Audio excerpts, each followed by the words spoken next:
A while back, I reviewed the video game Spider-Man Shattered Dimensions. It was not very good. The game was a bare-bones beat-em-up that required very little skill or real effort to beat, as you whipped the snot out of the same enemies in level after samey level. The game was only salvaged by a series of entertaining gimmicks. Each level alternates between 4 different Spider-Man universes, with different worlds and fascinating new interpretations of classic villains. Each stage had a fast-paced, self-contained kind of story, so each was like playing an episode in a cartoon series. Plus, rip-offs of Arkham Asylum though they may be, the stealth-focused noir levels give the game a desperately needed dose of variety to help keep the action fresh, all of which made Shattered Dimensions a spectacle that was good for a single playthrough. And naturally, I then got requests for its sequel, Spider-Man Edge of Time, featuring the same crappy gameplay as Shattered Dimensions with all the fun and interesting stuff cut out, but I got a hold of it for free, so let's dive into another entry in the Terrors of the Library! Edge of Time cuts out the ultimate and noir Spider-Man and focuses on a crossover between the mainstream Amazing Spider-Man and the futuristic Spider-Man 2099, which works out great for me because 2099 says shock instead of the F word, so I can keep this video PG-13 while still swearing up a storm. The plot involves a mad scientist named Walker Sloan developing a time machine, using it to create a shocked-up alternate timeline and causing the death of the Amazing Spider-Man. With time running out, it's up to both Spider-Men to team up and stop Sloan by beating up an endless series of identical goons in an endless series of identical tight linear hallways. Given that most people buy Spider-Man games for the unique wall-crawling and web-swinging mechanics, one questions the logic of setting the game in an endless series of linear halls where you don't do any of that. Yeah, who needs all that crap that makes Spider-Man a unique and interesting franchise with a ton of fans? Let's just make a brain-dead button masher. Edge of Time's gameplay is that which is categorized as a beat-em-up. You advance through a level until enemies spawn, and you beat them up. When the group has been sufficiently beaten up, you continue advancing through the level. You repeat this cycle until you have achieved completion of the game. This is how you combat. You have a button that launches quick, weak attacks with a short range, and another button that launches slow, strong attacks with a medium range. You pick which button brings you the most satisfaction and push it repeatedly until all enemies have been defeated. And that is how you combat. Most of the enemies are super generic. It's just guys with fists, guys with ineffectual guns, and guys with different ineffectual guns. None of the enemies do anything special, and most of the enemies can just be beaten by mashing quick attack. The only major difference I notice in many of the enemies is how much health they have, because it takes a truly obnoxious amount of punches to kill people in the second half of the game, not helped by the fact that you have to keep tediously waiting for enemies to get back up so you can hit them again. Each enemy you kill also regenerates your health, meaning a lot of groups you just about have to try and get killed. Most groups in the game require zero strategy other than running around hitting punch a lot. Very rarely you'll find a douche with a shield that's only vulnerable to heavy attacks, forcing you to use the stunningly complex strategy of mashing the button slightly to the left of the button you normally mash. There's just no strategy, techniques, or tactics required. It's just button mashing functionally the same enemies who are all vulnerable to the same attacks over and over for hours on end. It gets boring really fast. The only reason I started dying late in the game is that the enemies start to cheap shot you to death. There's an enemy called the Stunner that keeps shooting shockwaves that you flat out can't dodge, and Crashers that attack fast, can't be dodged unless you just run away from them, take a bajillion hits to kill, and knock off a third of your health with every hit. And again, you often don't run into these guys until the second half of the game, so the first 3 hours is just tediously plowing through cannon fodder. Beanox's solution to the broken-ass enemies you can barely fight was to just give both Spider-Man the power to turn invincible on command. Spider-Man 2099 can now move so fast he creates an afterimage, and Amazing Spider-Man can phase through matter. Well, technically it's explained as a kind of super dodge, but it lets you phase through entire walls of lasers and stand right in the middle of shockwaves unharmed. Neither power makes sense, but they both prevent you from taking damage for a few seconds. These abilities recharge almost instantly, so you can, in fact you're encouraged to, just abuse the shit out of them to render yourself invincible against every enemy. This has got to be the laziest game design I've ever seen. Fix a broken game by letting you break it some more. In addition to the out-of-nowhere invincibility moves that wouldn't have been necessary if they sucked less at game design, you have the Web Strike, which does so little to the damage sponge enemies that I never used it, a few super moves that take too long to use, assure you'll take damage, and I found less effective than regular button mashing, the most oddly specific time-stopping power ever that stops working on enemies you land a single hit on, and a shitty web shot. You're supposed to use the web shots to stun armed enemies and immobilize them, but they wear off after like a second, so you have to stop to fling web shots after every other punch. And because the game has so many stupid, unnecessary powers clogging up the controller, they had to do some stupid shit with the Wii version's control scheme. Light, heavy, and web shot attacks are all bound to the control pad, which most games use for camera control. So steering the camera means stopping dead in your tracks holding Z and fiddling with the control pad. This makes any room that requires actual navigation an immense pain in the ass as you tediously wrestle with the camera to point it where you want to go. Web zipping is mapped to B, which most games use to attack, so I keep instinctively pushing it to launch attacks and wondering why nothing happens. The controls just could have been so much more streamlined and efficient that any competent developer could have come up with a scheme that's way more intuitive.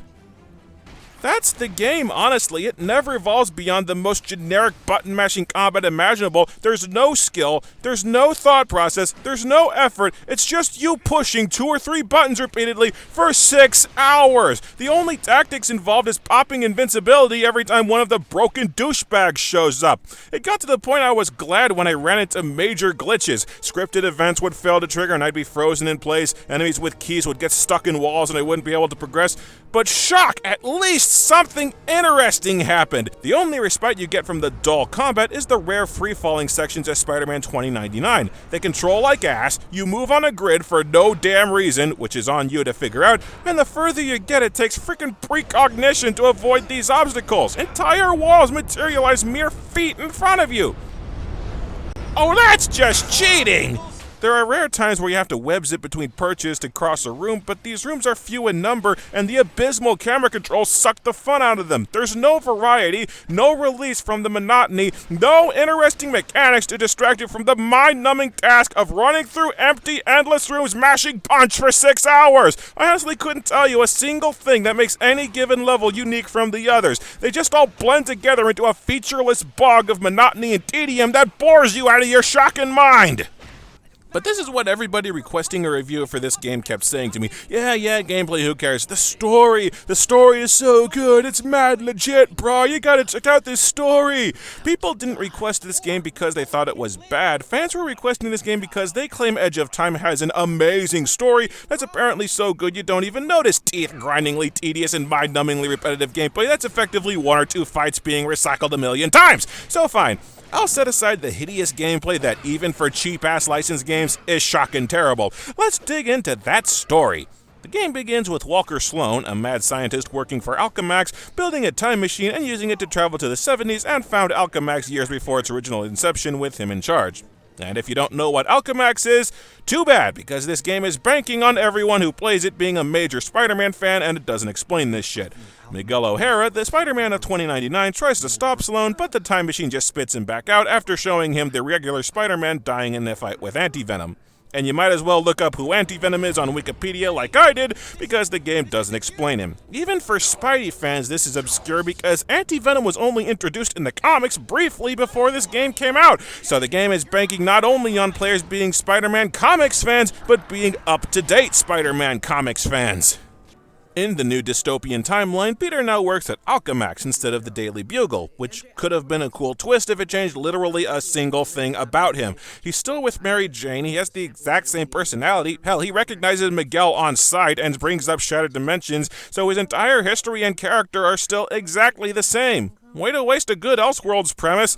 Miguel enlists Peter to work with him in the past to correct the timeline, and, through means that are never explained or shown to us, Miguel sets up a chrono link so that he and Peter can chat the entire game. It's best not to get too pissy over the game's time travel mechanics because there's a ton of shit that's just never explained. Like why preventing Sloan from returning to the future is going to fix everything he did 40 years prior to the game's setting, or why both Spider-Men can stop time outside of cutscenes. Miguel tells Peter to get out of the building, Peter refuses because he wants to chase down Antivenom, and then Miguel tells Peter to get to Sloan's time portal so that he can help even though Miguel knows the portal room is where Peter dies. So Schrodinger's spider constantly yells at Peter to go to the time portal and not to go to the time portal at the same time. A key mechanic of the game's story is quantum causality, the idea that if Peter changes something in the past, it immediately changes the building for Miguel in the future. So, for example, if Spider-Man blows up an elevator, it somehow goes unfixed for 90 years and is still broken for Miguel in 2099. My favorite bit is when Peter accidentally breaks some radiation gas tanks in the past, Alchemax doesn't repair a lethal radiation leak in their main headquarters for a full century, and Miguel starts dying from the same leak in the future until you fix it. Mostly, quantum causality is just a handy excuse to pad out the game by forcing you to go down 50 side halls every time you need to walk across a room. It takes 2 shocking hours to get to the Anti-Venom boss fight, while absolutely nothing else of any relevance to the plot occurs. 2 hours of nothing happening as both Spider-Men just run to their respective time portals whilst yelling at each other to hurry the shock up.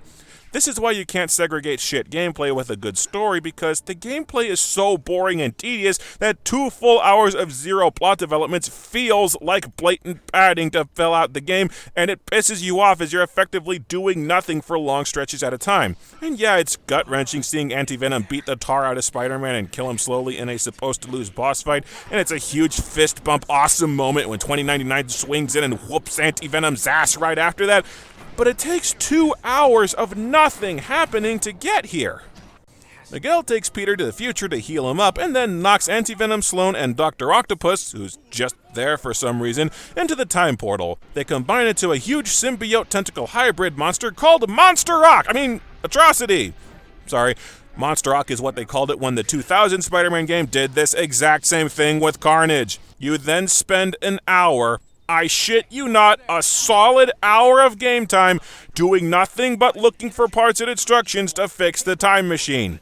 You spend an hour playing time machine mechanic with no villain because Atrocity is stuck in the time portal and he's less threat than minor nuisance. You're just farting around with no sense of urgency and only the most threadbare overall goal. And just when you've played through a solid hour of blatant padding designed transparently to waste your time and you just want to scream, Mary Jane spawns out of nowhere, and then you have to chase her ass down for some more pointless padding. Now is probably a good time to bring up another real grating issue I had with the game. About 95% of the dialogue between the two Spider-Men is just them yelling and barking orders at each other. This big epic crossover and all of the dialogue is, get your ass to the lab, hurry up to the lab, haul ass to the lab. It gets really grating, really fast just listening to these two bicker and scream at each other the entire freaking game. Wow, I'm hurt. Guess what else I am? Still alive. Hey, you're the one who told me about quantum causality. Hurry, O'Hara. I'm doing my best. I've got my own problems. Don't talk to me about problems. What's happening? Nothing good.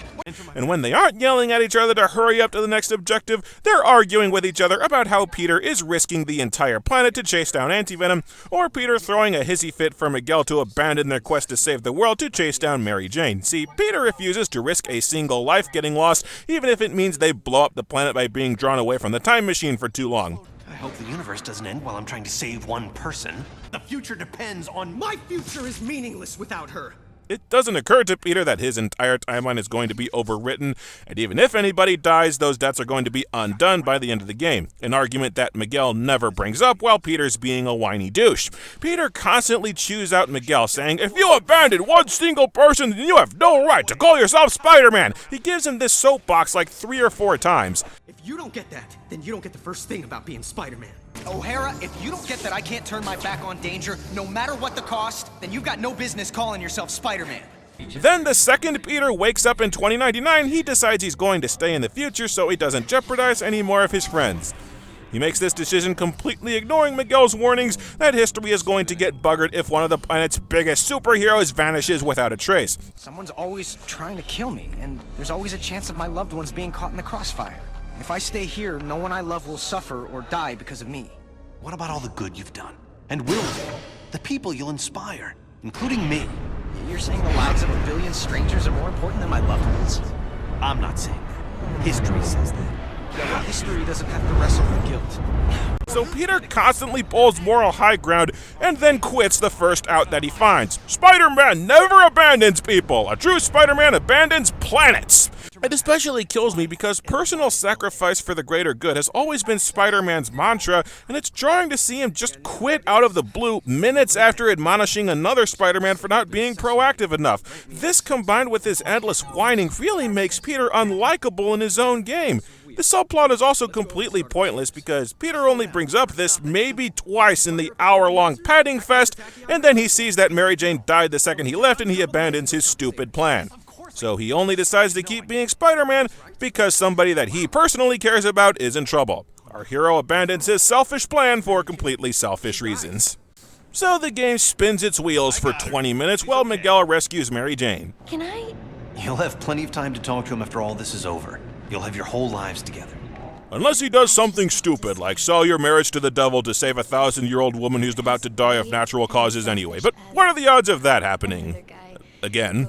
Then the game spins its wheels for another 20 to 30 minutes when Black Cat appears out of thin, shocking air in 2099, and you fight her 4 times in a row!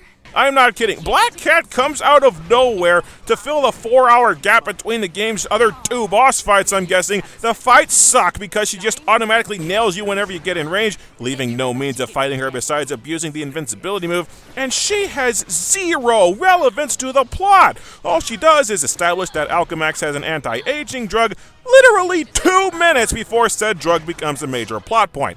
We then learn that the CEO of Alchemax, who has never been mentioned or implied to be remotely relevant this entire game, is actually Peter Parker, still alive in the future, and he wants to use the time machine to save all his dead friends from Spider-Man's origin story. And then he shocks off, doesn't do a damn thing, contributes nothing to the plot, and is only seen once until the final boss. Then you spend 20 minutes running Miguel around a lab to research the time machine. Atrocity breaks out of the portal but still doesn't do anything, and then you spend 30 minutes running Peter to a lab to study him. Eventually, Peter blacks out and he just happens to wake up in a lab with a knockout gas chamber and the genetic equipment that he needs. Oh, so now the game is trying to hurry the story along. This level is super annoying and terribly programmed. You have to lure Atrocity into this gas chamber 3 times. You have no idea where he is. He automatically knocks off a third of your health if you happen to be in his zip code. The halls keep getting blocked by walls of tentacles you have to slip by with shit hit detection, and the game frequently refuses to register that he's in the chamber, and he just wanders back out. I had to abandon one run at this level because the game glitched, and I couldn't walk through either of these gaping, wide open, massive doors! Luckily, Atrocity is very stupid, and if you just stand in the chamber, he'll probably just teleport in there and do your work for you. Okay, so Miguel knows how to kill the bad guy and Spider-Man has him trapped. The game's got to be about over. It's over when I say it's over! No. Miguel falls down a trap door, and you spend 20 minutes getting him out. Then Miguel gets attacked by plot contrivance monsters, and Peter has to kill them in the past. Then Peter has to go back to the time portal room, which requires chasing a guard through a transporter to get a key. Then Miguel has to chase after the CEO. What the shock! It's been over 3 hours since anything relevant to the plot has occurred. The game keeps inventing reasons to spin its wheels for hours at a time. If you couldn't bother to write 6 hours of gameplay, then don't make 6 hours of gameplay. Give me something meaningful to do. Do something to justify this game still going on, or just end already. Shock! Finally, you get to the final boss fight. Peter fights Atrocity in the present, while Miguel fights evil CEO Peter in the present future. Both bosses are extremely simple puzzle bosses, by which I mean you do one very simple and obvious thing that deals damage and stay alive long enough to do it 3 times. This is the first time in the entire game you actually have some meaningful interaction with evil CEO Peter Parker, and I will say he does turn into a pretty interesting character. He's basically a total deconstruction of Spider-Man by taking the fundamentals of his character and cranking them up to his natural conclusion. The guilt that's always been Peter's core motivation has consumed him to where he can't stop obsessing over every mistake he's ever made. The overwhelming guilt and fear of letting anybody die has turned into crippling cowardice. The problem is that the CEO is an interesting character, but the game doesn't do anything with him. The game doesn't explore his character, it doesn't use him to foster growth in either Spider-Man, he doesn't even do anything to contribute to the plot. He shows up twice, doesn't do a single damn thing, and then pops up for the final boss, and that's it. The lone interesting character, and the guy doesn't serve a single use, purpose, or meaning in the story, other than just being the last guy you have to punch out to end the game. The two Spider-Men throw the two villains through the portal, and time somehow gets fixed, stretching back 40 years before the game's events, and I guess Sloane is dead now because reasons. Shock it, the game's over. Great story, my ass! Edge of Time doesn't have a story. It has two plot points strewn along an endless slog of empty, devoid of substance filler. You fart around empty halls for 2 hours with no goal beyond get to the lab. You fight anti-venom, then you fart around more empty halls for 4 hours with no goal beyond fix time machine, and then you have the final bosses that barely connect to anything that's happened. The main villain gets taken out about 2 hours in, and both Atrocity and the CEO appear so rarely and do so little that the game is effectively left without a main villain, let alone any kind of a compelling overarching goal for the rest of its runtime. And I didn't leave anything out. That's all the villains in the game, to the point they had to pull Black Cat out of their ass just to fill some time. I mean, what is this game actually about? It's not about a potential future where Spider-Man goes awry. The CEO has too little to do with the story for that. It's not about McGill learning from Peter or vice versa, because neither budges from their primary philosophies, and they don't stop yelling at each other long enough to bond. Was there any kind of a theme or moral to this game other than don't screw with powers you can't control, which is so generic and done to death that you officially don't get credit for using that story anymore?